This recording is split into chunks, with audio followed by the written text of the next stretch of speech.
Salam sejahtera dan selamat pagi. Hari ini saya ingin mengulas sebuah cerita rakyat yang sangat terkenal dan penuh dengan pengajaran, iaitu Bapa, Anak dan Keldai. Kisah ini mengisahkan perjalanan seorang bapa dan anaknya ke pasar bersama seekor kedai.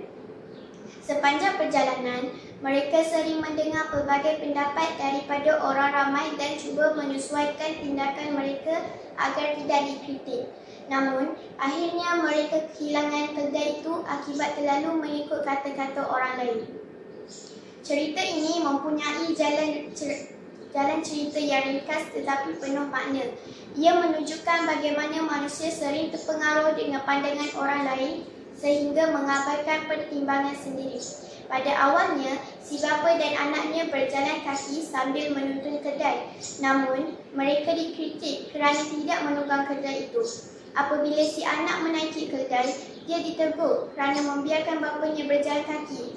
Ketika si bapa pula yang menunggang kedai, dia dikecam kerana tidak kemanusiaan terhadap anaknya.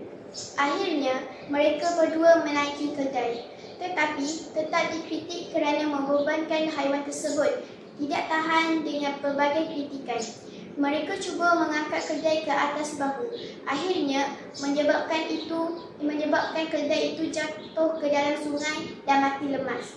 Kisah ini memberikan pengajaran yang sangat penting, iaitu kita tidak boleh terlalu mengambil berat tentang pendapat orang lain sehingga kehilangan arah dan tujuan sendiri. Dalam kehidupan, mustahil untuk memuaskan hati semua orang. Jika kita terlalu sibuk mendengar dan mengikut kata-kata orang lain tanpa berfikir dengan bijak, kita akan kehilangan sesuatu yang lebih berharga.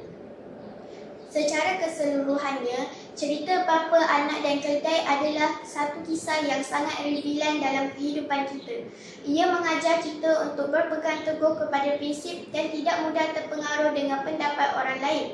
Kita perlu belajar membuat keputusan berdasarkan pertimbangan yang rasional, bukan kerana takut dikritik. Oleh itu, jadilah diri sendiri dan yakinlah dengan keputusan yang dibuat, kerana kita yang menanggung akibatnya bukan orang lain. Sekian saja ulasan saya. Terima kasih.